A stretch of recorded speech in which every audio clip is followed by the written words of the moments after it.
Comenzar esta parte, nosotros debemos decirles que siempre hemos creído que los seres humanos consisten en la historia que van creando.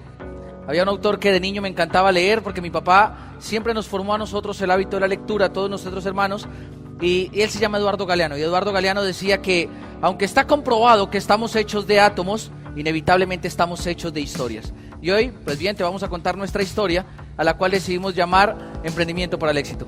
Porque nosotros creemos que tú naciste para emprender, pero sobre todo creemos que naciste para tener éxito en tu vida. Hoy te vamos a contar nuestra historia, te vamos a hablar de nosotros, pero te vamos a hablar de nosotros porque sabemos que tú también tienes una gran historia que contar y porque sabemos que una vez la contemos, lo único que te queda a ti es calificar diamante para estar en Colombia contando la tuya a nuestros grupos. Sabemos que naciste para hacer cosas grandes y queremos contarte nuestra historia para que te des cuenta que lo importante no es dónde naciste, sino en dónde vas a terminar, dependiendo en qué tanto creas en tus sueños. Yo siempre le digo a la gente, mira, el 50% del éxito en tu historia consiste en que nunca olvides de dónde vienes, pero el otro 50% consiste en que nunca olvides los sueños que tienes. Y entonces pues vamos a soñar hoy un poco, pero sobre todo te vamos a invitar a algo. Imagina el día que estés en Colombia contando tu historia, porque hoy van a conocer de dónde venimos, pero sobre todo vas a reconocer un poco a dónde vas a ir tú. Así que para la primera parte quiero dejarlos con la persona que yo creo que le comenzó a dar sentido a mi historia, con la persona que hizo que mi historia tuviera un norte, pero sobre todo un mejor futuro. Los dejo con mi diamante. Bien. Pues para dar inicio a nuestra historia, nosotros queremos contarles que somos personas normales, personas común y corriente, pero con algo ideal o algo especial, y eran las ganas de salir adelante.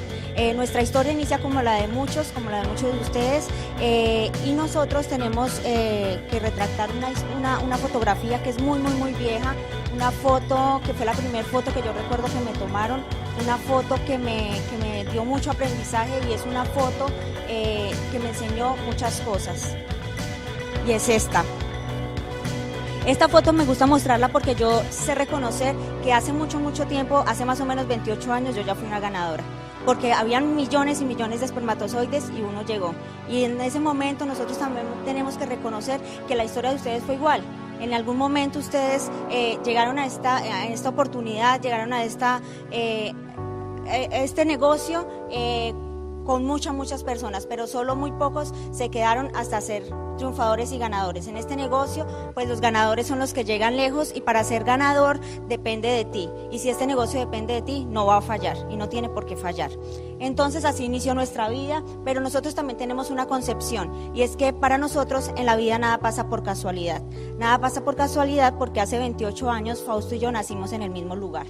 Nacimos en Moniquirá, que es una ciudad muy pequeña, 5.000 habitantes en casco urbano, y nacimos pues en condiciones muy similares. Fausto fue el tercero de 4 hermanos. Él pues siempre, sus papás eran artesanos, hacían pan y hacían pastelería, y ese fue el trabajo en el que ellos iniciaron. Fausto siempre dice que fue el tercero de 4 hermanos, pero fue el que nunca estrenó ropa, porque heredaba toda la ropa de sus hermanos mayores, y el menor es mucho más alto, mide casi 1,87 m, entonces también le tocó heredarlo del hermano. Y yo en cambio, pues soy la menor de 5 hermanos. Mi hermana, que es la que me sigue, pues me lleva 14 años, y fue bien diferente porque nací como la consentida, como la hija única. En ese momento en mi casa pues yo crecí con mis padres, mis hermanos se casaron y tuvieron hijos muy pronto, y pues digamos que mi proceso de crecimiento y de niñez fue al lado de mis padres. Nosotros tenemos una particularidad. Entramos, obviamente, había solo una escuela, y en esa escuela pues entramos y nos encontramos el primer día de clase. Y nosotros decimos que nada pasa por casualidad, porque ese primer día de clase Fausto me buscó, o sea, él me auspició desde el primer momento. Me dijo, pues el ojo es un buen prospecto y yo la quiero, y se visualizó conmigo en el futuro. Nosotros en ese momento pues ahí nos ven, teníamos 5 años cuando nos vimos la primera vez, y desde ese momento sabíamos que íbamos a terminar juntos el resto de nuestras vidas. Gracias.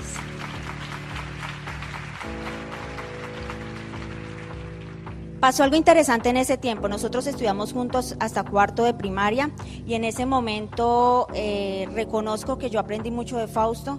Nosotros éramos los mejores académicamente, entonces siempre andábamos en competencia por el primer lugar y el primer puesto.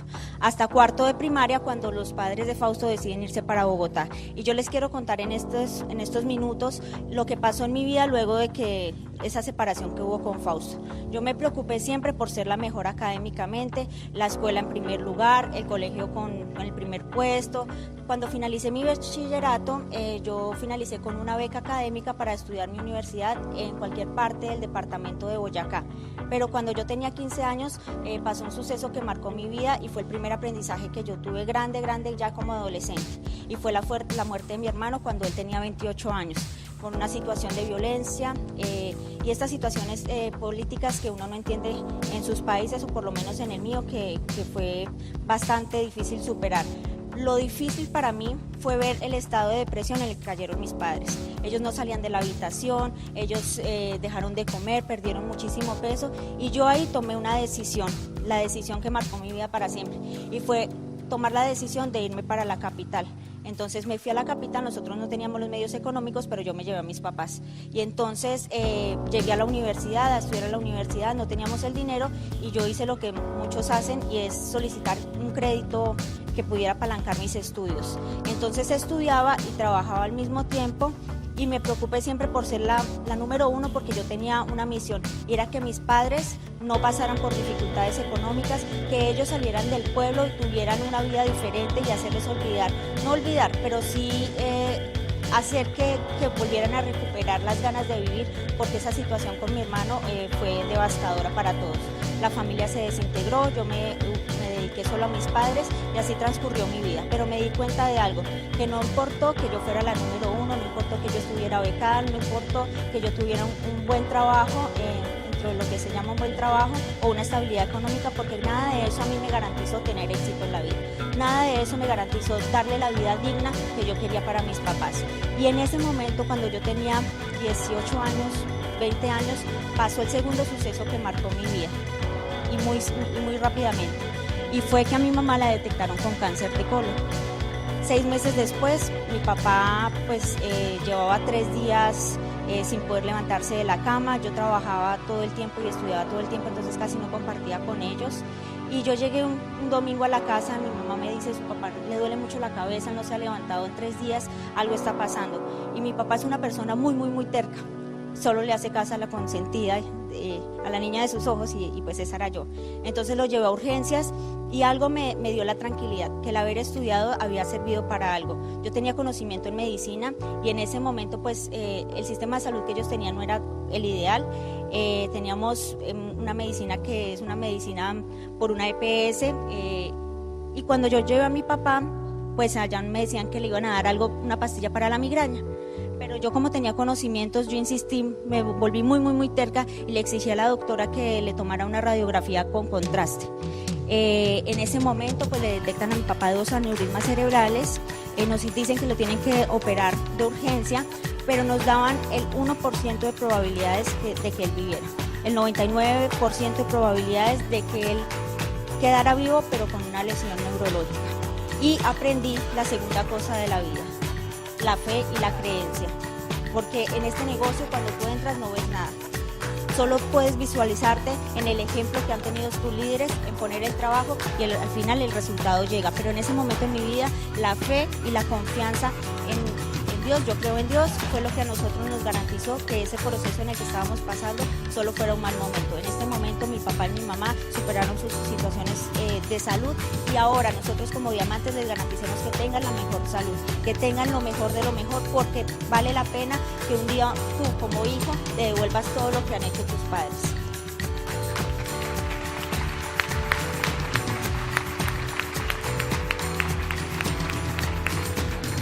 Y ese fue el paso de la vida que yo tuve que dar. Yo, cuando volví a encontrarme con Fausto 14 años después, pasó algo importante, y fue la tercera lección de la vida. Se vale la pena soñar. Yo vivía trabajando por algo que no cumplía con mis expectativas, que no me daba el estilo de vida que yo tenía, y llegó a mi vida un hombre maravilloso que me enseñó a soñar, que me enseñó a valorar lo que yo tenía, que me enseñó a retarme día a día, porque yo les debo confesar algo. Ustedes ven que un diamante, antes de ser diamante, es carbón, y yo era la más carbón de todos. Yo era súper carbón, porque yo, empezando, yo les estaba contando a algún empresario que yo vivía en sudaderas y vivía en tenis todo el tiempo, y a mí el hecho de imaginarme ver con un vestido bonito, con tacones caminando, yo no lograba visualizarme en ese sentido, mucho menos hablando en público, porque yo sabía mucho escuchar a la gente, ayudar a la gente y servirle a la gente, pero yo no sabía liderar y no sabía hablar en público. Y antes, al principio, cuando apenas califiqué plata y platino, yo lloraba antes de subirme a la tarima.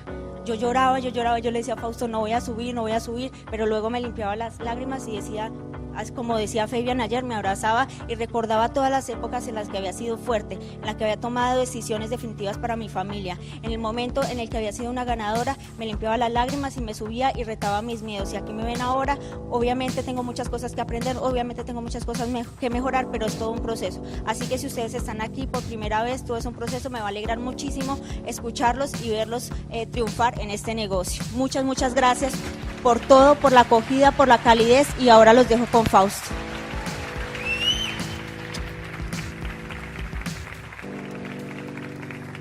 Es impresionante ver cómo el programa educativo de nosotros transforma a los seres humanos. Y evidentemente, si ustedes a nosotros nos ven hoy, nos ven tan seguros y nos ven tan tranquilos haciendo lo que hacemos, y a veces la gente nos dice, pero dime cómo hacen. Y yo le digo a la gente, a veces ni sabemos cómo hacemos, pero lo hacemos. Y estamos tan tranquilos porque sencillamente somos conscientes que el camino que todos iniciamos es igual y que el inicio para todos en este negocio es igual, y pues sabemos hoy en día que lo único que hay que saber hacer es saber construir.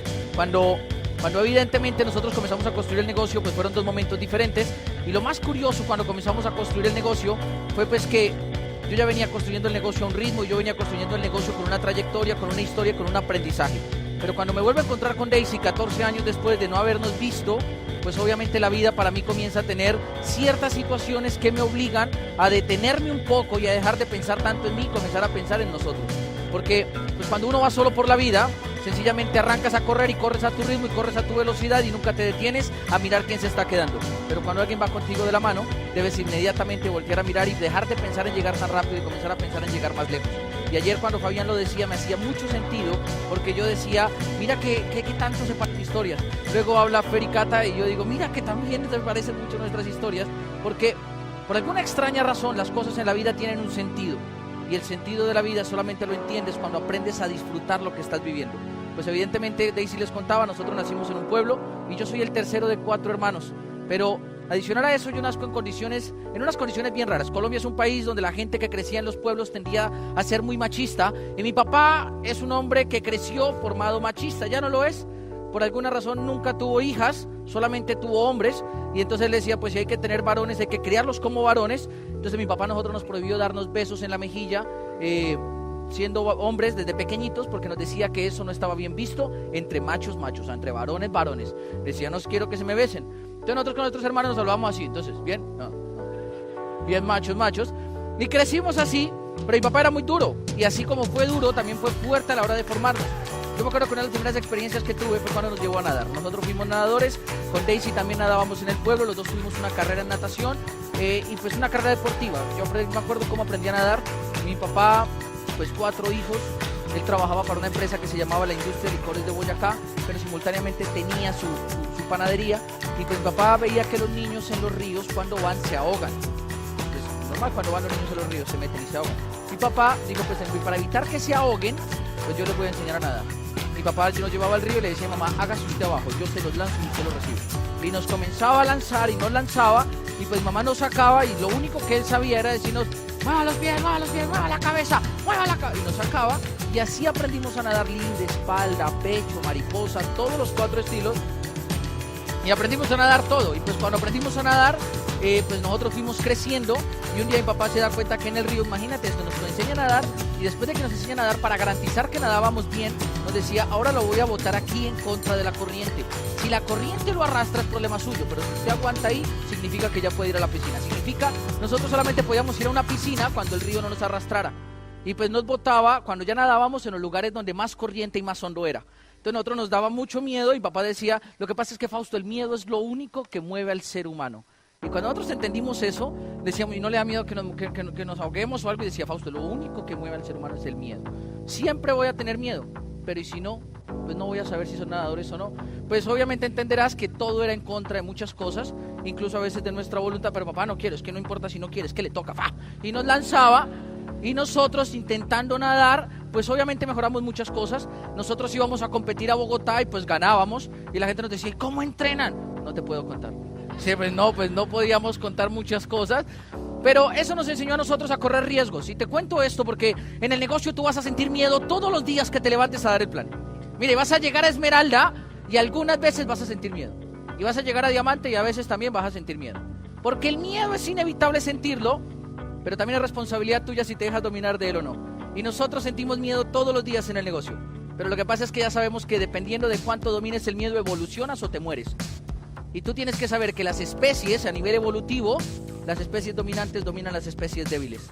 Y lo único que los diferencia es el control del miedo que tienen frente a una situación. Y en este negocio te vas a hacer empresario. Y hoy te tengo que decir, mira, ser empresario es ser la evolución de alguien que era empleado. La especie dominante hoy en día es ser emprendedor. Si eres emprendedor, eres de la especie dominante. Si eres empleado, eres de la especie que está desapareciendo. Y tú y yo lo sabemos. Entonces, si sientes miedo a la hora de iniciar esto, no te preocupes, es normal. Ahora el problema es tuyo, a ver qué vas a hacer con tu miedo. Y pues nosotros sentíamos miedo, así que aprendimos a nadar, llegamos a los 10 años. Cuando yo tenía 10 años, mi papá lo despiden de la empresa donde trabajaba, le dicen, es hora de que te vayas, te vamos a echar. Mi papá pertenecía a un partido político que no hacía parte del partido político que había ganado en esa época, y dicen, pues todos los que no estén con este partido político se van, y lo echan. Mi papá, pues en vista de eso, dice, pues es hora de emprender algo nuevo. Ya tengo mis 4 hijos, 3 de los 4 ya nadan y están en un muy buen nivel. El otro pequeñito todavía no nada, pero pues lo podemos enseñar a nadar. Hay que llevarlo al río más seguido. Y él toma la decisión de llevarnos a Bogotá, y los lleva a Bogotá porque en Bogotá nos dan una beca deportiva. Le dicen, trae a tus hijos, les vamos a becar porque ganan muy bien y saben nadar. Entonces mi papá nos lleva a Bogotá, vende todo lo que tiene en el pueblo y llega con nosotros a Bogotá, nos mete a un club de natación y comienza nuestra historia deportiva.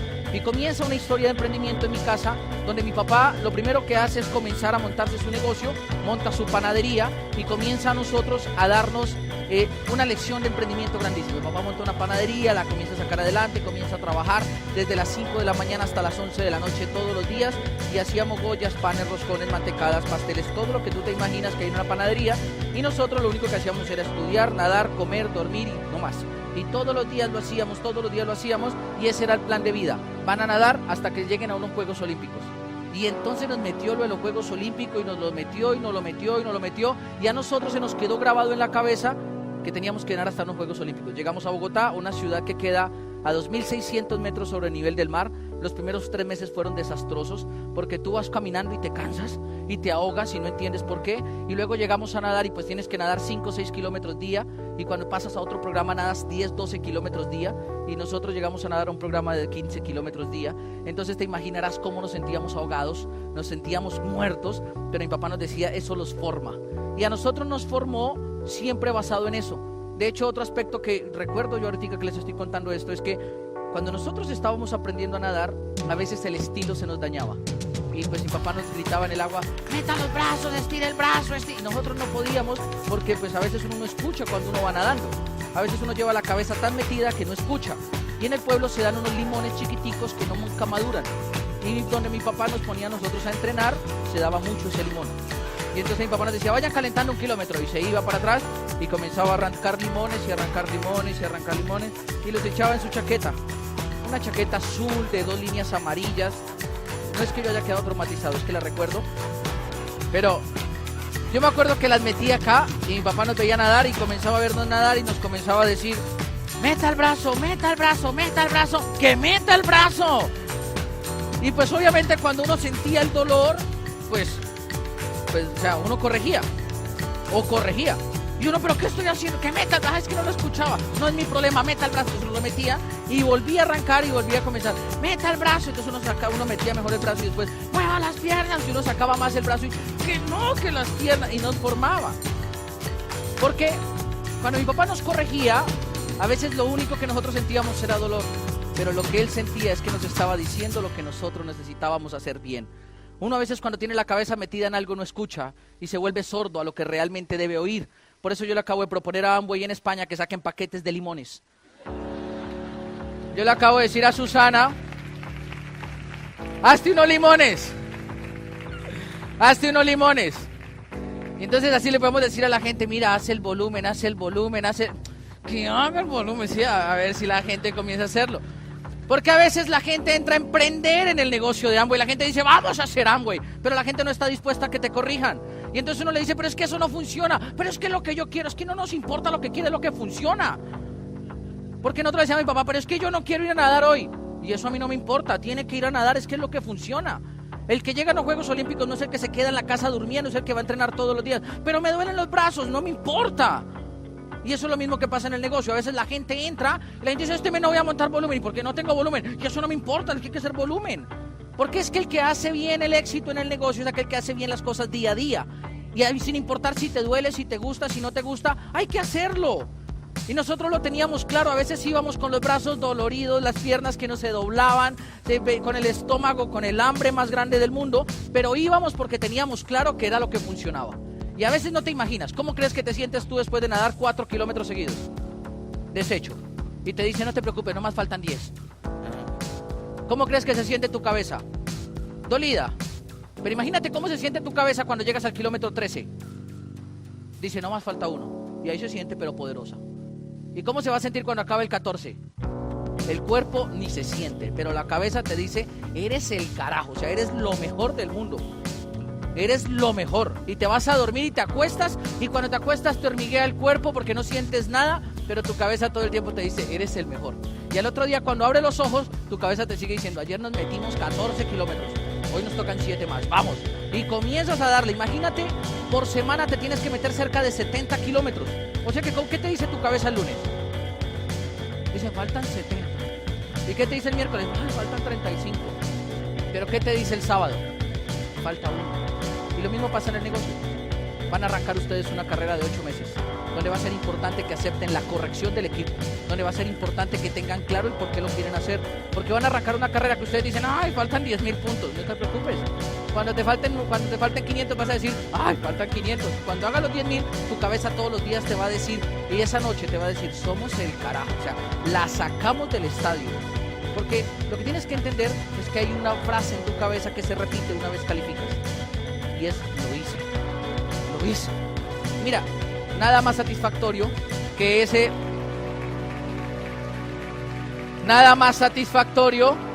que esa sonrisita que tú tienes cuando haces las cosas bien y no necesitas que nadie te lo recuerde, porque sencillamente te sientas al borde de la cama y lo recuerdas.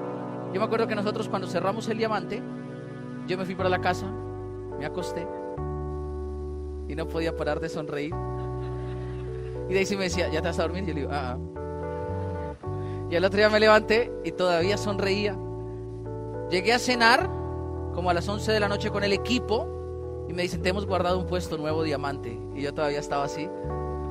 Duré así como una semana hasta que Lorena me dice, Lorena Trilla, la esposa de Andrés, se queda mirándome y me dice, ay, Fausto, ya deje de sonreír.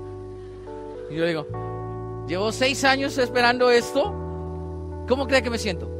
Dijo, pues yo sé que feliz, pero yo le digo, Lorena, es que es inexplicable. O sea, yo solamente me acuerdo, ya lo hice. Y ya, y me sonrío.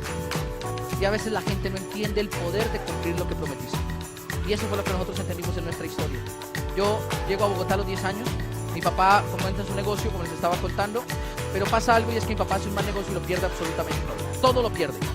Y pues lo pierde todo en 10 meses de iniciar un buen negocio. Eso me enseñó algo en la vida. No importa lo bueno que seas tú haciendo algo, si no controlas las condiciones mediante las cuales lo haces, si no depende de ti todo lo que haces, un día se va a acabar. Mi papá era un muy buen profesional en el tema de la panadería. Él tenía una panadería muy profesional, pero él no controlaba las situaciones que lo rodeaban a la panadería. O sea, él no controlaba ni el socio, ni las decisiones del socio, ni la honradez del socio, ni la integridad del socio. Y entonces un día se acabó todo. Adivinen por qué. Y se acabó el negocio, nos quebramos. Y yo me acuerdo como si fuera ayer, mi papá nos buscó en la casa y nos dijo, muchachos, empaquen todo lo que les quepa en una maleta. Cada uno tiene derecho a llevar una maleta. Nos vamos porque lo perdimos todo. No empaquen nada que no sea necesario. Hay que dejar las camas, hay que dejar los muebles, hay que dejar todo. Solamente lleven ropa. Pero papá, ¿qué pasó? Lo perdimos todo. Pero papá, ¿y por qué? Porque lo perdimos todo. ¿Y para dónde nos vamos a ir? No sé todavía, pero empaquen, mientras tanto voy pensando algo. Y fue así, intempestivamente, 1 hora teníamos para listar las cosas. 1 hora. Nosotros vivíamos en un apartamento donde cada hijo tenía una habitación, somos 4, más la habitación de Olga, que era una persona que vivía con nosotros y nos ayudaba en las labores diarias. más la habitación de mi papá y mi mamá, o sea, eran 6 habitaciones en la casa. Era un apartamento grandísimo y pues vivíamos con cierta comodidad, pero cuando eso pasó, pues mi papá nos lleva a nosotros a otro lugar de la ciudad donde unos tíos nos prestan un lugar para dormir y tenemos que acomodarnos a dormir en 2 colchones que eran más o menos así de largos, eran 2 colchones sencillos y por eso yo a veces le digo a la gente, yo le digo, mira, nosotros éramos una familia con comodidades y pasamos a ser una familia acomodada. Nos teníamos que acomodar los 6 así en un colchón, en 2 colchones y pues yo tenía 10 años y me acuerdo que en ese momento en la vida comencé a pelear con todo lo que en la vida había crecido creyendo. En mi casa me dijeron, si crees en Dios nada te faltará, y yo lo miraba y yo decía, mentira, nos falta una casa, nos falta un lugar para comer, nos falta algo que comer. Y comencé a tener situaciones a los 10 años donde dejé de creer en todas las cosas que me habían dicho. Yo dejé de creer en que la vida iba a ser buena, en que todo iba... Porque comencé a aguantar hambre literalmente en mi casa. Mi papá nos saca del colegio privado donde estudiábamos y nos mete a un colegio del distrito que, valga la aclaración, en Bogotá los colegios públicos son una porquería. El sistema educativo está tan lleno de corrupción que los ingresos que llegan para la educación pública es muy baja.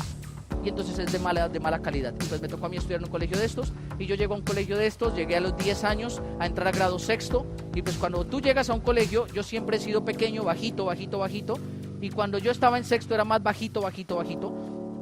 Yo cuando me gradué, para hacerles una idea, cuando me gradué de grado 11 medía 1,54, o sea, tuve desarrollo tardío, entonces cuando estaba en sexto medía como 1,40. Era bien pequeño, ustedes me ven aquí grande, pero soy pequeño.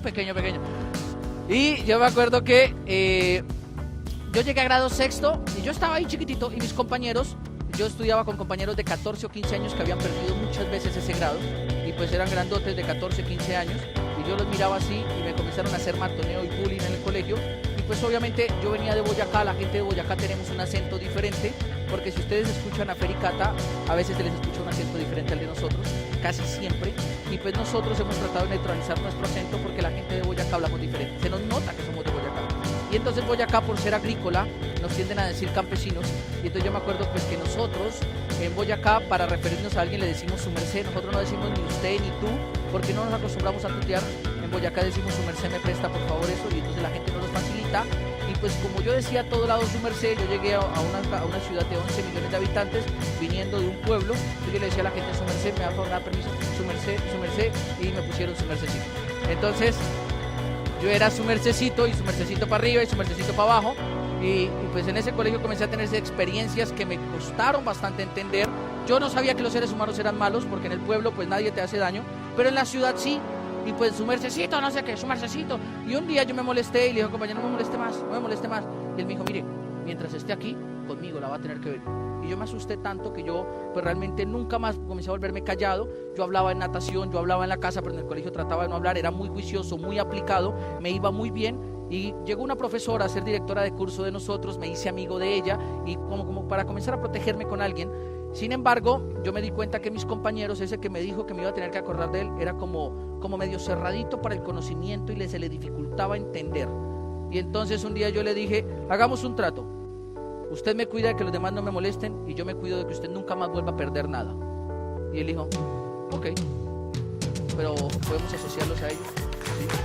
Y me conseguí un grupo de 4 amigos que me cuidaban y yo respondía las preguntas de todos en las evaluaciones. Entonces me llegaba la evaluación, yo respondía una y la rotaba y todos la copiaban y pasábamos todos comenzamos a pasar. Y pues yo me comencé a cuidar en el colegio, me comenzó a ir bien, pero cuando llegó grado séptimo, la natación para nosotros iba en el punto cumbre de nuestra carrera. Yo iba a cumplir los 12 años y mi hermano se clasifica a Selección Colombia, clasifica a unos suramericanos y para nosotros el sueño olímpico vuelve a nacer. Y comienza el tema de la natación a volverse obsesivo. Mi papá en ese momento nos busca y nos dice, se acabó hasta el dinero para mandarlos a nadar, ya no hay dinero. Estamos tan mal que no hay para coger un bus de la casa a natación, de natación a la casa. Y pues en ese momento mi hermano mayor se pone a llorar porque había clasificado un suramericano y yo tengo un segundo hermano, de esos hermanos a los que les gusta la plata, pero ¿ustedes tienen un familiar de ese que les gusta la plata?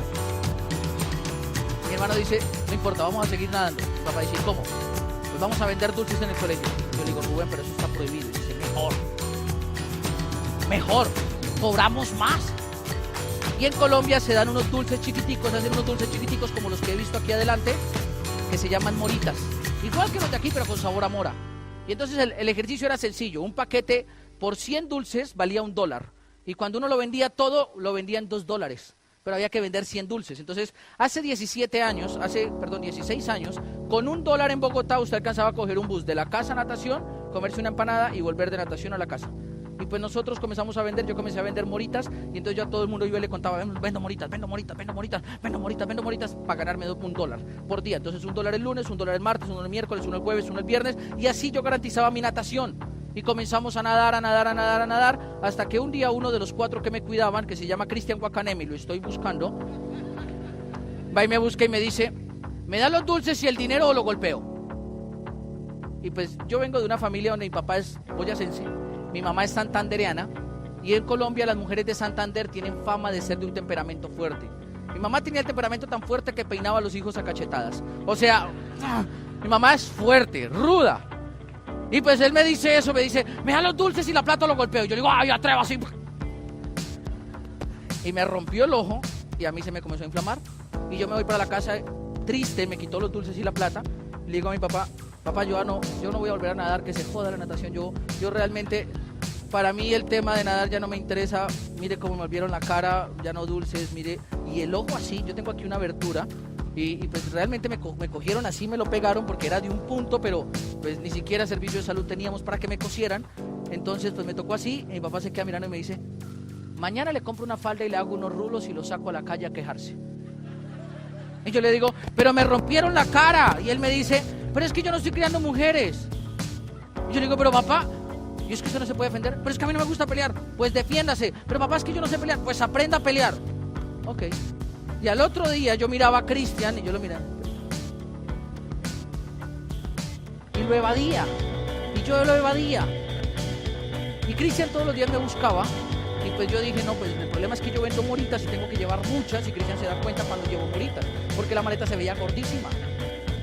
Entonces encontré un producto que era más costoso, pero que la gente compraba más compulsivamente cuando estaba feliz, cuando estaba triste, cuando querían conquistar a alguien, cuando sentían frío, cuando sentían calor, cuando tenían antojo, todo, ahora lo querían comer, y se llama el chocolate. Además es afrodisíaco, entonces lo compraban y lo compraban y lo compraban. Y pues yo me acuerdo que pues comencé a vender chocolates, pero había un problema, era 10 veces más costoso que las moritas. Y entonces yo me acuerdo que les dije a todos mis clientes de moritas, ahora tengo chocolates, y decían, está muy costoso. Y yo vi el target y yo vi que se murieron los clientes y dije, se acabó el mercado. Ahora toca cambiar de clientes. Y fui y busqué a la profesora de la que me había hecho amigo y le digo, Martica, me estoy vendiendo unos chocolates, ayúdame a comprar chocolate. Me dice Martica, esto está prohibido. Y le digo, Martica, lo que pasa es que yo tengo un sueño. Y mi sueño es ser nadador. Si tú no me compras, eso no se hace realidad porque no tengo dinero. Y ella voluntariamente accedió a comprarme los dulces, sin presión ni nada. Y me compró los dulces y me dice, ¿y qué hay que hacer para ayudarte? Y yo le digo, pues Martica, recomiéndame con las profesoras. Y pues yo digo, pero Fausto, eso está prohibido. Yo le digo, si ellos me compran, yo a usted todos los días le doy chocolate gratis. Y dijo, hecho. Y comenzó a venir la profesora de español, la de inglés, la de sociales, la de castellano, la de música, y todas me compraban. Es más, yo me acuerdo que teníamos hasta métodos, porque como estaba prohibido, a veces me decían, Fausto, tráigame su cuaderno. Y yo metía a las 2 ahí, Trin, y se los entregaba, y ellas me dejaban el billete y decían, lléveselo. Entonces yo me llevaba el billetico y yo ya sabía cómo era, y me comenzó a ir bien, comencé a vender dulces, me comenzó a ir bien.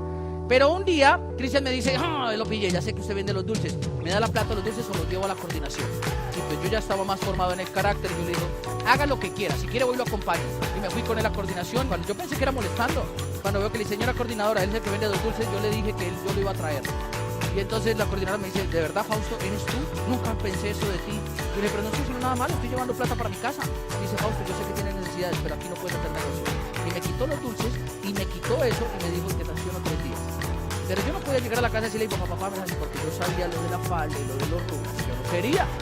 Entonces yo me acuerdo que yo dije, ok, vale, y yo me fui, y los 3 días siguientes yo iba al colegio, me saltaba un muro que había, con ayuda de mis amigos, y yo me metí al colegio. Había un árbol de una copa grande, y yo me acostaba en esa copa, porque yo entraba a clase y los profesores me decían, usted está suspendido, váyase, y me sacaban, y yo me iba a la copa del árbol, yo lo llamo el árbol de la meditación. Y yo me acostaba ya a dormir, a leer, a pensar, pero como yo estaba necesitado de vender dulces, yo me puse a pensar, ¿cómo hago para vender dulces?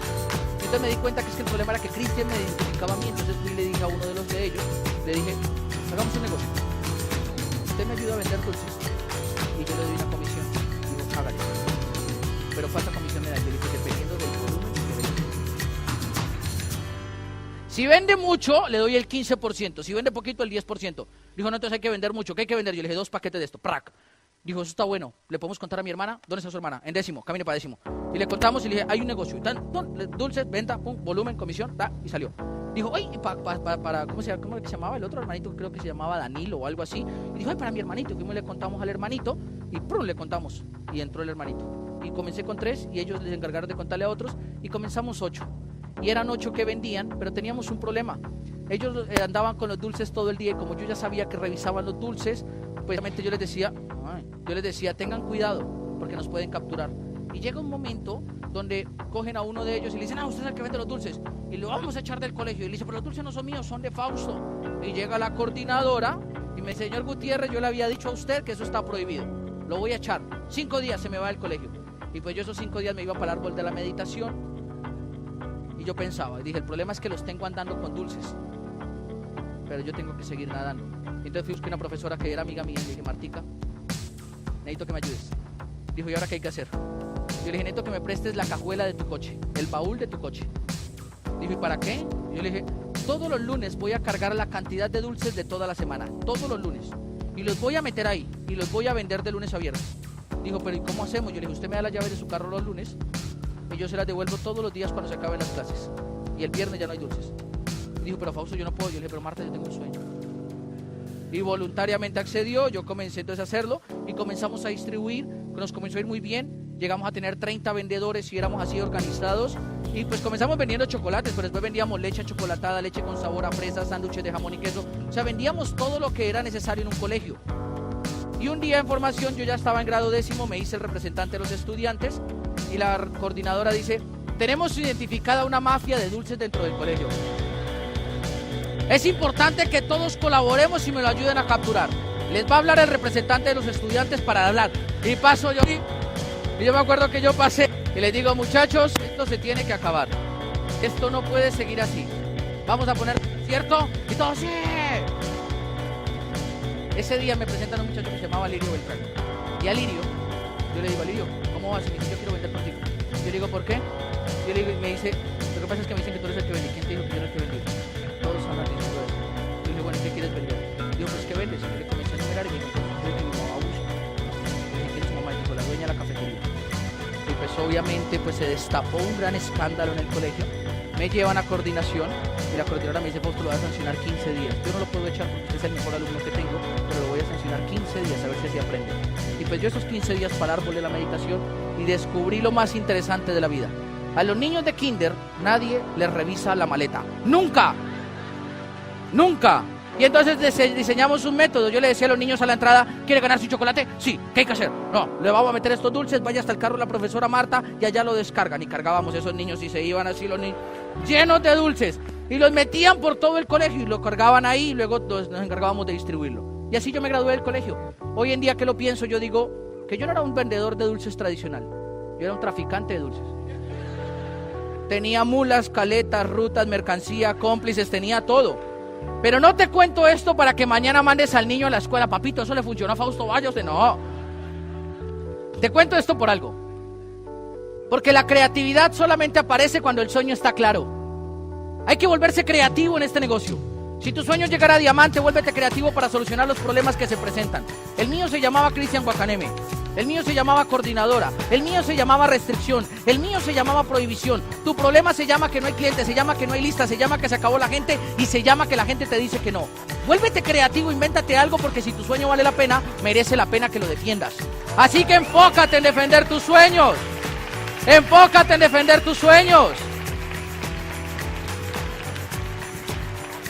Emprender requiere soñar. Si no sueñas, te mueres con el primer no. Emprender requiere que tengas la capacidad tan viva de creer en algo para ti, que tú sepas que tu vida misma es un sueño. Eres el sueño de tus papás. Tus papás un día se dejaron de poner zapatos, dejaron de comer lo que tenían que comer, dejaron de vestirse como se querían vestir para darte a ti lo mejor. ¿Y tú qué estás haciendo? ¿A dónde estás llegando? Si tus papás dejaron todo para que tú hicieras tu sueño realidad, pregúntate si la vida que vives es el sueño que tus papás querían para ti. Emprender requiere soñadores, amigos. Y yo sé que tú tienes un sueño que vale la pena defender. Yo me gradúo del colegio, llego a la universidad, me becan para estudiar medicina en la Universidad Nacional. Aclaro que no soy médico. Entro a estudiar medicina, me está yendo muy bien. Y cuando voy al tercer mes de estudio en la Academia de Medicina, me da un infarto. Y a los 3 meses me da un segundo infarto. Y a los 2 meses después me da otro infarto. Y yo tengo 17 años y medio, próximo a cumplir 18, y me veo en una cama acostado con 3 infartos encima. Y el 30% de mi corazón muerto sin funcionar para nunca más. Y yo me digo, ¿cómo es posible que yo que no fumo, no tomo, no trasnocho, no me emborracho, no como perro caliente, no como hamburguesa, ni novia tenía, o sea, era sanito, sanito, sanito? ¿Cómo es posible que me den 3 infartos? Yo tengo compañeros en la universidad que fuman, toman, se emborrachan, hacen orgías, de todo, y ni una gripa les da. Y volví a mirar para arriba y dije, ¿estamos usted y yo qué? ¿Bravos de nuevo o qué? Primero quiebro a mis papás, luego me toca vender dulces y esconderlos y todo, y ahora 3 infartos, ¿qué más quiere? Y entonces comencé a pelear de nuevo con la vida. Y un día el médico me dice, Fausto, hemos descubierto que tienes una falla sinusal, tu corazón a nivel eléctrico no funciona muy bien y hay que ponerte un marcapasos. Y pues eso a los 18 años, cuando toda la vida has hecho ejercicio para verte saludable, para estar saludable y para tener una vida saludable, es incoherente. Pero pasa. La gente no se muere cuando está enferma, la gente se muere cuando tiene que morirse. A veces la gente dice, pero yo me siento bien, no importa, te vas a morir. Algún día. Y eso me hizo entender a mí el significado de algo, de una palabra. Se llama irreparable. Mira, yo hoy en día tengo 27 años, 28 años. He pasado por 3 infartos. En el último me dio un estado de coma de 15 días. En ese estado de coma perdí el habla. Antes hablaba más. Perdí la capacidad.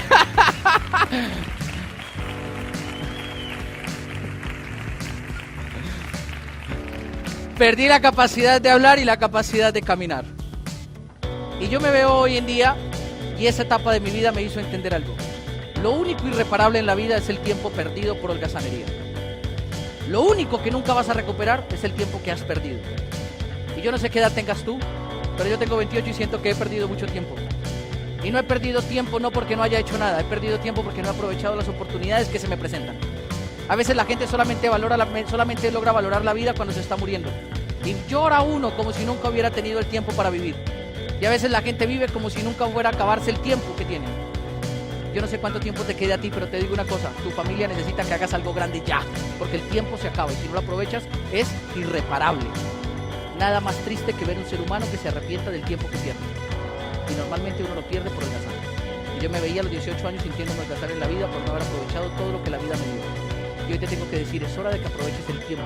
Porque yo tenía 18 años y la vida ya me dijo, hey, te puedes morir cuando quieras. Hey, te voy a matar cuando quiera. La vida me lo dijo, Dios me lo dijo. Y pues obviamente cuando uno se está muriendo y sí se acuerda y le va, verga, estábamos jugando. Era mentirita, yo quiero vivir más tiempo. Y pues Dios me da una segunda oportunidad. Por eso yo les decía en el día de las reuniones de líderes, yo creo en las segundas oportunidades. Y si a ti la vida ya te dio una segunda oportunidad con este negocio para decirte que los sueños se hacen realidad, pues carajo, hay que hacerlo realidad. Porque yo en este momento te digo, la gente me dice, ¿y usted cómo hace para emocionarse? Pues tenga 3 infartos, sienta que se está muriendo y verá que anda emocionado. Porque no ve que yo tengo un problema eléctrico. O sea, yo me podría un día acostar y no amanecer. Yo me puedo estar bajando de ahí, y desconectarse. Porque es un problema como si se saltara un taco. El médico me dice que ponerte un marcapasos. Y yo le digo, ¿y? Y me dice, cada 10 años vamos a cambiarlo, vamos a hacerte esto, un control médico. Pero yo dije, pues si yo no voy a morir, me muero haciendo lo que me gusta y no lo que me limita. Ok, ¿qué hay que hacer? Dijo, cita con el anestesiólogo. En 8 días vengo. Y nunca más volví. Nunca más volví, no lo tengo puesto, ni me lo voy a poner por el momento. Porque me siento vivo. Me siento vivo es porque sueño. Me siento vivo porque creo. Por eso,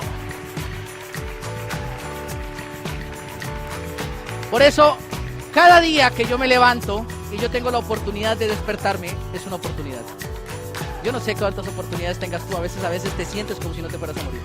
Por eso yo cada vez que siento ganas de darle un beso a Daisy, se lo doy. Cada vez que tengo ganas de darle la mano, se la doy. Cada vez que quiero darle un abrazo, se lo doy. Y nunca me cohíbo de nada de lo que quiero hacer. Porque cada vez que me cohíbo, digo, ¿y qué tal me cohíba? Y esta sea la última vez que lo haya podido hacer.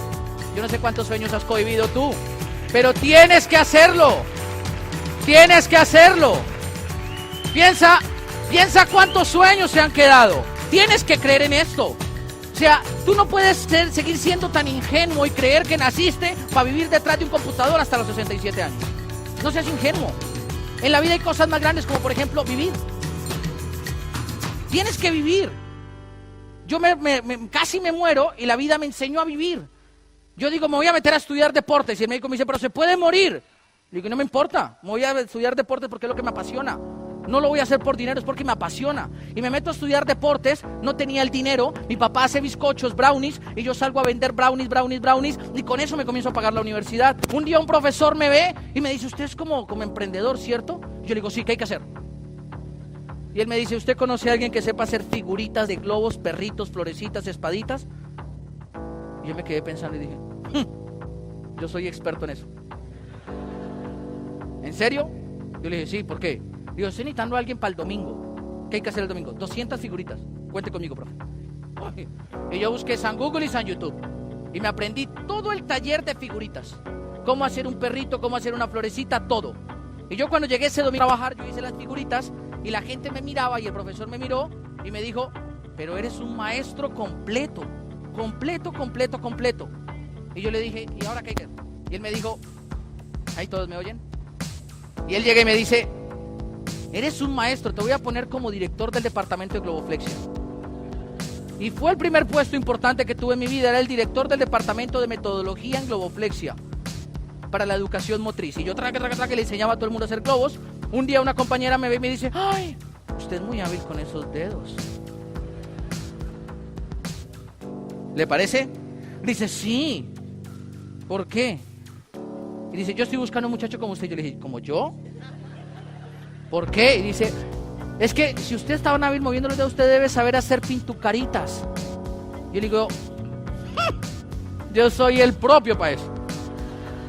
¿En serio usted sabe? Sí, yo me hice un curso y yo sé hacer. ¿Qué hay que hacer? El otro domingo hay un taller para 100 niños, hay que pintar la... Ok, yo voy y yo se lo hago. Yo me fui para la casa, San Google, San YouTube, y me aprendí todo de maquillaje facial artístico infantil. Y fui a trabajar con ella y comencé a pintar todo el tema, pero yo solamente tuve un inconveniente en ese trabajo ese primer día, y fue el día que se me acerca la niña y me dice, ¡ay, una mariposa monarca! Y pues cuando uno ve pintucaritas, uno ve una mariposa que en realidad es una libélula, pero uno las pinta como si fueran mariposas, y pues la niña me dijo una mariposa monarca, y inmediatamente yo dije, ¿y ahora qué hago? Y entonces aquí le pinté un palo negro atravesado así, y una bolsita que colgaba. Y le dije, está tu mariposa monarca. Y la niña se ve para la casa donde la mamá, y le dice, mamá, mira la mariposa que me hicieron. Y la mamá viene y me dice, eso no es una mariposa. Entonces la mamá va y se enfurece, viene y me dice, deje de andar engañando a mi hija. Y yo le digo, no la engañe usted, señora, lo más hermoso de las monarcas es el capullo, antes que de nacer. Me dice, pero eso no es una mariposa. Espere 3 días y verá que le nace. O sea, todo el tiempo, yo lo único que hacía era soñar. O sea, para mí no había problema en nada. Lo que no había yo me lo inventaba, y lo que no existía para mí era igual. Yo todo el tiempo tenía que sentir que estaba haciendo algo bien por mi vida, porque yo no sabía cuándo me iba a morir. Y cada 15, 20 días sentía el dolor que siento ahora, cada mes o cada 3 meses. Pero yo decía, carajo, ahí viene un infarto. Y me trataba de controlar para controlarlo, para que no pasara. Porque yo decía, si no lo hago, yo no sé si en 15 días me muero. Entonces yo andaba así todo el tiempo, como encendido, como si estuviera prendido con un cocodrilo detrás a punto de comerte. Yo andaba así en la vida. Y yo le andaba, y un día, pues la mamá esa era muy amiga de un señor que me terminó contratando para más eventos. Y un día el profesor me dice, tú eres tan bueno que ya no te puedo pagar lo que tú vales, es hora de que yo te lleve a otra empresa. Y me lleva a una empresa de eventos que el dueño se llama Ricardo Lara. Y yo llego a trabajar a una empresa que se llama Recreación Integral Especializada, y Ricardo Lara es mi jefe. Y Ricardo llega y dice, pues la verdad solamente estamos buscando a alguien que sepa de campamentos, y pues si sabes de campamentos, yo digo, soy experto. Y me fui para la casa, San Google, San YouTube, y a los 8 días yo estaba cantando campismo, el aire que nos refleja, todo estaba. Me volví campista profesional, comencé a hacer tabús, cuerdas, amarres, todo que fuera, y comencé a trabajar. Un día en un evento alguien llegó y no fue el animador, yo me ganaba 30,000 pesos al día, y yo vi que el animador no fue, la fiesta no comenzaba. Yo le dije, ¿por qué no comenzamos? No ha llegado el animador. Y pues comience otro. Dijo, no, es que los demás no pueden. ¿Y por qué no pueden? No, es que el animador le pagan 150,000. 150,000, yo nomás me gano 30,000. Dijo, sí, pero son 150, hay que tener experiencia. Yo le dije, yo soy experto. Fui para arriba y comencé a animar a la gente, y que dónde están las mujeres, dónde están los hombres, y que palmas, y la gente se prendió. Y pues de ahí en adelante comencé a trabajar de animador. Comencé a trabajar de animador de fiestas, piñatas, primeras comuniones, despedidas de soltera, lo que saliera, yo hacía. Todo legal y moral. Nunca vendí mi cuerpo, pero todo lo que saliera lo hacía. Todo lo que saliera lo hacía. Y así hasta que un día Ricardo necesita a alguien que le pinte la casa. Y yo le digo, yo se la pinto, yo soy pintor profesional. Y me voy a pintar la casa, y estando pintando la casa de él pone un piso nuevo, y pues a mí nadie me dijo que los guardaescobas, los bordes de abajo se pintan de un color diferente. Entonces pues a mí me dieron pintura blanca, yo pinté todo de blanco, de arriba a techo, así traga, y cuando llegué me dice, ¿y eso va blanco? Yo le dije, ¿por qué? Dijo, luego eso no va café. Y yo le dije, es que es una base nueva que le estoy echando. Yo era creativo. Le digo, ve y te traes una pintura de aceite. Entonces Ricardo va y se trae una pintura de aceite, y yo comienzo a pintar, pero yo volteé el pie y se regó la pintura. Y pues obviamente cuando la pintura se cae sobre un piso de madera nuevo, así como dice uno, joder, ¿sí? O sea, uno aguanta. Pues yo me volteé y en ese momento sentí miedo, y descubrí que a veces cuando el ser humano está en peligro y tiene miedo, tiene dos opciones: o huye o pone la cara. Y yo me volteé y hice así, ¡trum! Y Ricardo estaba ahí, yo no pude huir. Ricardo estaba ahí y yo no pude huir definitivamente. Yo me voy a desconectar esto porque es que yo salto mucho. Y pues yo no pude huir, y Ricardo me dice, ¿qué le pasó? Yo le digo, pues Ricardo, se regó, la verdad es que yo no sé pintar. Y él me dijo, ¿y qué le preocupa? Yo le dije, el piso. Digo, mira, allá abajo hay un producto, se llama LOC, y unas esponjillas, sáquelas y limpie. Y yo me fui, cogí el tarro, ese fue mi primer contacto con un producto de Amway, saqué el LOC y comencé a limpiar, y por primera vez sentí un éxtasis de limpieza en mi vida. O sea, yo estaba así y dije, ¡wow! Y me paré y le digo, Ricardo, esto es espectacular. Mi papá trabaja en unas panaderías a las que la grasa les quitaría muy bien. Y él, ¿tú dónde consigues esto? Y dijo, yo lo vendo. Palabra clave. Cada vez que alguien le pregunte por un producto, usted tiene que decir, yo lo vendo. Y él, Ricardo, yo lo vendo. ¿Y es caro? Baratísimo. ¿Cómo tiene que decir uno cuando le pregunte por el precio? Baratísimo. Y yo le dije, Ricardo, digo, no, baratísimo. Y le dije, pues a uno le dicen eso y uno se tranquiliza. Y yo le digo, buenísimo. ¿Y cómo hago para comprarlo? Iba pasando un amigo que se llama Raúl Rubiano, y Raúl abraza a Ricardo y dice, sí, es que Ricardo y yo somos socios de un negocio de productos. Usted es socio del jefe, y a mí socio del jefe me suma plata. Y yo le dije, ¿usted es socio del jefe? Y digo, sí, si quiere lo volvemos socio. Y le dije, ¿me puedo volver socio de Ricardo? Dijo, sí. ¿Qué hay que hacer? Dijo, entre a ese cuarto. Yo me entré emocionado en ese cuarto así. Me asusté cuando vi que dos hombres cerraron la puerta.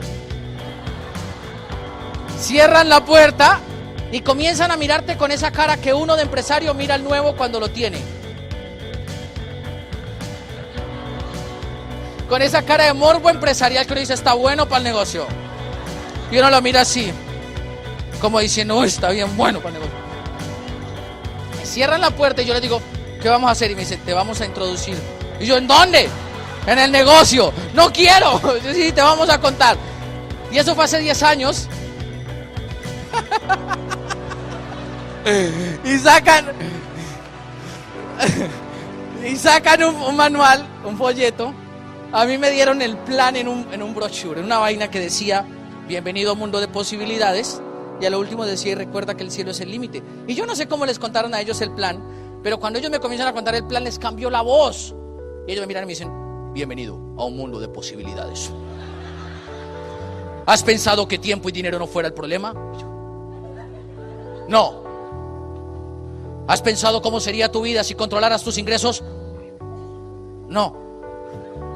¿Has pensado? Y todo el tiempo decían así esas cosas, y yo decía, ¿y qué tengo que responder? Pero yo lo único que pensaba era, socio del jefe igual a dinero. Y Ricardo hizo la pregunta correcta. Al final ellos me decían, ¿y si metes a 6, que meten a 4, que meten a 2, que consuman tanto, que hagan tanto? Y yo decía, Ricardo me dijo, y recuerda, el cielo es el límite. Y yo estaba así, yo me acuerdo que lo miré y le dije, ¿y ahora? Dijo, ¿le entras o no le entras? Está bien, ¿qué hay que hacer? Dijo, pues hay que comprar un kit y hay que hacer un pedido. Y le digo, ¿y de qué? Dice, pues de productos. Yo le digo, ok, yo le entro. Dice, pero vale tanto. Yo le digo, pero yo no tengo plata. Dice, consíguetela. Yo le digo, ok, tú eres mi jefe, anticípame un mes de sueldo y yo le entro de una vez. Él me lo anticipa, yo entro y me voy con un kit firmado. O sea, él no me dejó pensar. Yo me firmé y yo iba para la casa pensando, y yo iba diciendo, me metí en el negocio de mi vida. O sea, yo iba pensando y yo decía, con que la mitad de lo que dijeron es verdad, me voy a hacer multi-archi-recontra millonario.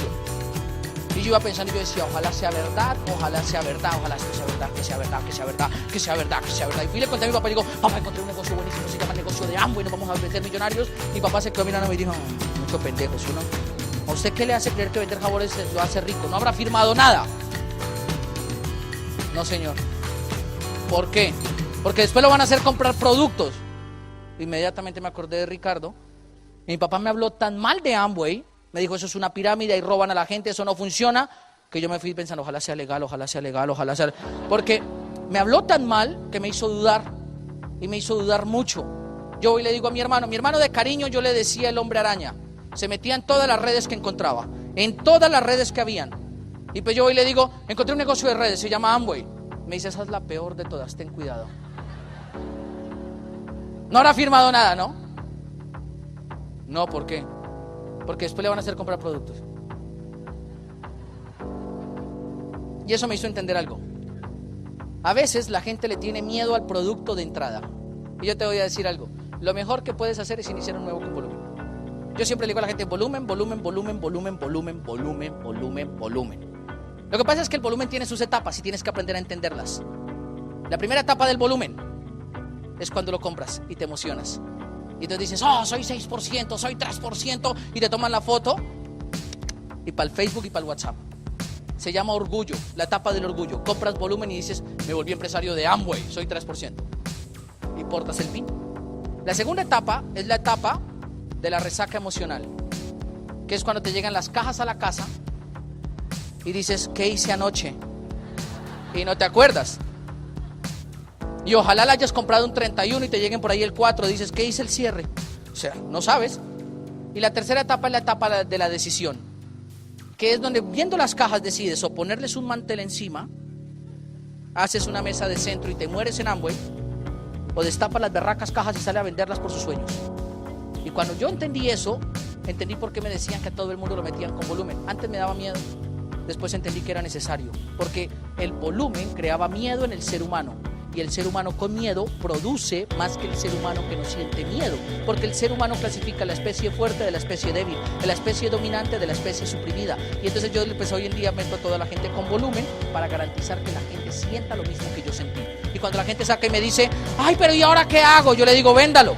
Pero yo no sé vender, no se preocupe, es necesario, métase con volumen. Y comenzamos a meter gente con volumen y así nos conoce bien en el negocio. Mi papá me dice eso, me manda a la universidad, en la universidad me hacen bullying, yo me voy de Amway, de los 18 años me rajé porque metía a toda la gente que yo metía sin volumen. Yo llegué al 18% y me terminé rajando de Amway. Tuve una red gigantesca a los 18 años. Tenía tanta gente que el 90% eran ceros, no hacían volumen, porque me daba miedo pedirle volumen a la gente. Hoy día entiendo que lo que yo hacía era pobretear mi negocio. Hacía un negocio millonario con gente que yo le creaba una mentalidad pobre, yo. Y entonces me daba miedo decirle, inviértete, porque yo inmediatamente lo miraba, yo decía, no, este de repente no tiene ni para invertir ni un peso. Y lo estaba considerando pobre, incapaz, y normalmente le estaba diciendo que él no podía. Eso era una percepción mía, y por eso mi negocio solamente llegó hasta el 18, hace 10 años. Mi papá me dice que una pirámide, mi hermano me dice que no funciona, y yo me termino yendo de Amway, mis compañeros de la universidad me hacen bullying. Luego me cuentan Amway, yo me fui a trabajar 30 empleos que tuve. Pasé de los 18 a los 21 por 30 empleos, y a los 20 años, cuando yo tenía 20 años, apareció la razón por la cual yo comencé a creerme en una vida mejor. Apareció Sarita. Solamente que Sarita apareció en unas condiciones raras. Yo comencé a salir con alguien y quedó embarazada a los 15 días. Eso es raro. Pero también me enseñó algo. Escriba lo grande. Todo con enfoque y persistencia funciona. Todo con enfoque y persistencia funciona. Sarita nace y yo pues me entero que voy a ser papá y digo, es hora de hacerme papá y ahora voy a darle más duro y me busco otro empleo. Y en los 30 empleos me contaron Amway 4 veces, no quise entrar, a todos los que venían a decirme yo los rajaba, y luego de eso me echan de un colegio. Yo trabajaba en un colegio privado, bilingüe, espectacular en Bogotá. Yo comencé a trabajar en uno de los mejores colegios de Bogotá y yo tenía un parqueadero para mí solo. Yo me acuerdo que yo después de un punto dejé de ser el profesor de educación física tradicional y comencé a ser de Physical Education and Swimming Teacher. O sea, yo era el profesor. El colegio me asignó un parqueadero que decía Mr. Gutiérrez. Eso era muy fino. Yo nunca tuve carro, pero tenía una bicicleta. Yo llegaba en mi bicicleta y la parqueaba en la mitad y me bajaba así. Y la dejaba en la mitad para que nadie me tocara mi parqueadero. Y en ese punto de la vida yo comencé a realmente buscar más opciones. Yo cada vez que buscaba a alguien me invitaba a Amway. Cada vez que buscaba algo, alguien me invitaba a Amway. Y la sexta vez me despiden del colegio, yo voy caminando a un centro comercial que había cerca donde yo vivía y en ese centro comercial decía, hoy, apertura de una nueva tienda. Y yo hoy veo una cantidad de gente, pero muchísima. Y le digo al guardia de seguridad, ¿qué está pasando hoy? Dice, están abriendo una tienda americana. Yo le digo, ¿americana de qué? Dice, de productos. Yo le digo, hay que ir a ver. Y me voy a uno chismoso en Colombia. Y yo me subo así a mirar, y cuando llegué decía Amway. Yo dije, no, se están tomando el mundo. Y yo bajo la mirada del letrero así, y en la puerta está Ricardo Lara. Y Ricardo, cuando yo lo conocí, era plata del negocio. Hoy en día es diamante, con un diamante debajo, con esmeraldas debajo. Y yo lo volteo a mirar y le digo, hola Richard. Y a veces el ego a uno le da estupidez. Y pues mi ego era muy alto, entonces mi estupidez era muy alta. Y le digo, ¿y cómo te está yendo con el negocio ese de los jabones? Y él iba con 2 bolsas y dice, bien, ya somos zafiros. Y yo digo, ¿ya es zafiro? Sí. Yo dije, pero es que ese negocio no es para todo el mundo. Y él me dijo, sí, a la gente mediocre nunca le funciona. Y la verdad, eso duele. Pues es una manera linda de decirte que eres mediocre. Y yo le digo, ay, pero con los 40 que entraron conmigo a ninguno le funcionó. Dijo, no, todos eran mediocres. Y volvió y me dio otro. Y yo para vengarme le dije, a ver si eso es verdad. ¿Dónde está Raúl Rubiano? Dijo, ¿Raúl? Raúl ya se hizo platino fundador y se va para Punta Cana con nosotros. Le dije, ¿Raúl? Dijo, sí, Raúl. ¿Raúl? Sí, Raúl. ¿Raúl Rubiano? Sí, Raúl. ¿Raúl? Sí, Raúl. Y en ese momento sentí una fuerza motriz más grande que la voluntad, la envidia. Me carcomía así por dentro. Yo decía, Dios mío, pero ¿cómo pudo él y yo no? Y lo volteé a mirar y le dije, ¿qué hay que hacer para entrar a ese negocio? Dijo, hay que ir a una convención. Si vas a entrar, hazlo bien y no seas mediocre. Le dije, ¿cuánto vale la convención? Dijo, 260,000 pesos, año 2009. Yo le dije, ¿cuándo es? Dijo, en 8 días. Yo le dije, yo voy. Dijo, preste la plata, no la tengo. Ven, te la consigo. Sí, señor. Y la verdad, yo me fui y no me la fui a conseguir. No me la fui a conseguir. Pero sin embargo, él me llama en la reunión de líderes. Fausto, acaba de terminarse la reunión de líderes. No te imaginas cómo está esto, tienes que venirte. Pero Ricardo, no tengo la plata. Consíguetela, Fausto, esto te va a cambiar la vida. Mira que es que... Y yo estaba ahí, yo digo, Ricardo, mire, la verdad, la única plata que tengo es la de los pañales de Sara. Y yo soy un papá responsable y no voy a hacer que mi hija pase necesidades. Y él muy sabio me dice al otro lado, Fausto, usted escoge 2 semanas de necesidad o una vida de escasez. Y se joda, Sara. Y me fui para la convención. Yo llego a la convención, compro la boleta y termino entrando a la convención. Y yo cuando entro veo un estadio como de 4,000, 5,000 personas. Se llama el Palacio de los Deportes. Y esa vaina llena, la gente de Amway sonriendo sospechosamente. Y yo llegué y yo me senté así. Yo dije, a mí no me van a convencer de nada. Cuando uno llega tarde, a uno le toca sentarse lejos. Y yo llegué tarde y me tocó sentarme lejos, en el segundo piso. Y yo me acuerdo que me senté y comenzó la convención y yo dije, a mí no me van a convencer, yo no voy a hacer nada. Pero a mí Ricardo, cuando yo iba en camino, me dijo algo. Me dijo, si vas a venir, y vas a venir en serio, llama a alguien que venga contigo. No te vengas solo. Y yo iba en el bus y yo dije, ¿a quién me llamo? ¿A quién me llamo? Ya sé aquí. Martica, a la profesora. Hay un negocio. Y ella me dice, Faustico, lo que sea contigo. Yo le entro. ¿Qué hay que hacer? Vente para el Palacio de los Deportes, tráete 260,000. Dice, listo. Y yo me llevo a Marta a la convención. Llamo a un compañero de la universidad y le digo, hey, vamos a hacer Amway. Y va a la convención. Y llamo a mi hermano y le digo, necesito un punto de vista profesional acerca de una red de mercadeo que me están invitando. Y pa, mi hermano para la convención. Yo llego allá y yo me senté aquí, les senté a ellos hacia allá. Yo dije, para que no huyan, por si algo no les gusta. Y yo me senté acá y acá al lado mío una señora como de 50 y tantos de años que venía de Popayán. Y la señora estaba pero encendida, o sea, estaba consumida, estaba convertida, o sea, la señora estaba y yo todo el tiempo serio.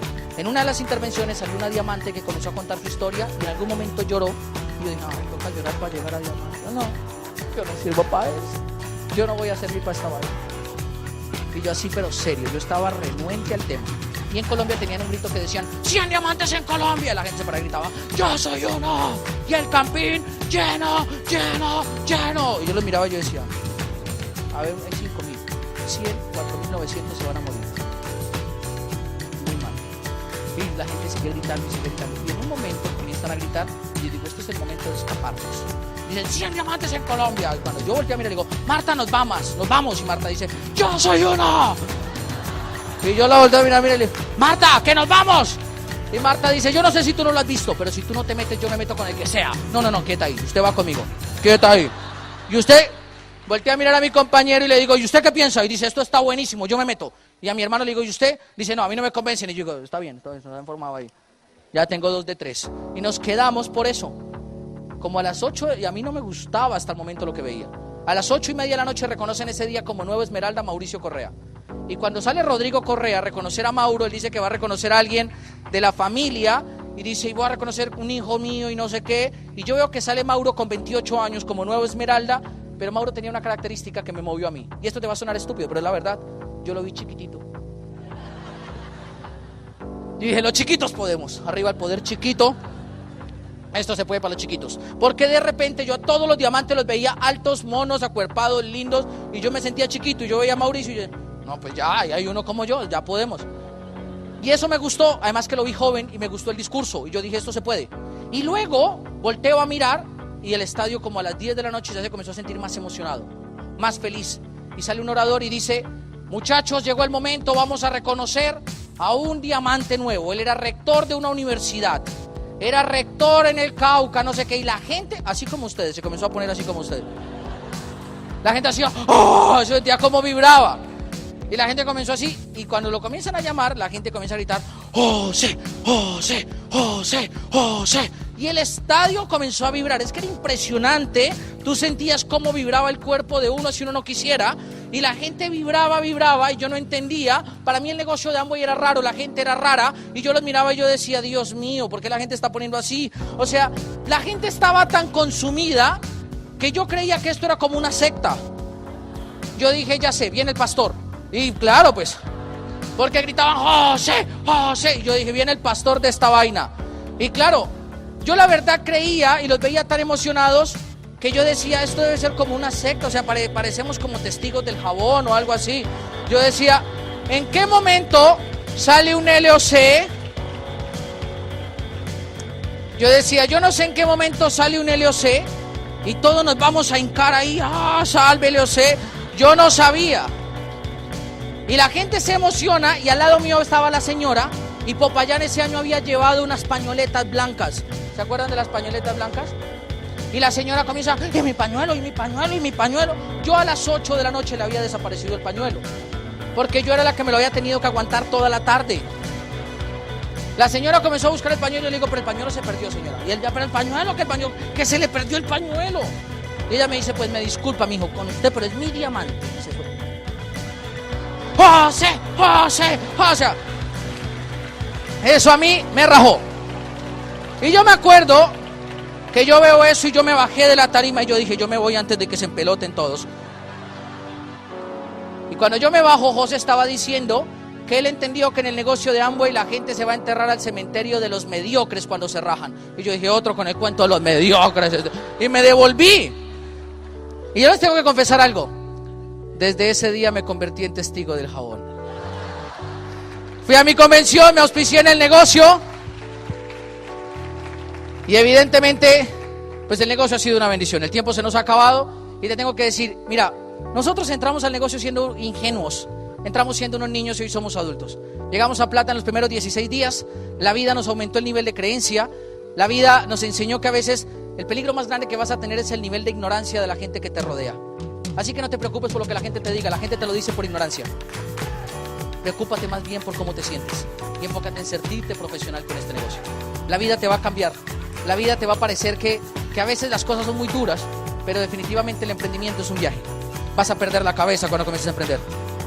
Vas a comenzar a conocer el mundo, te vas a asociar con gente igual que tú, tus hijos van a estar felices, vas a comenzar a viajar por el mundo, la gente con la que antes nunca pensabas estar van a ser tus amigos.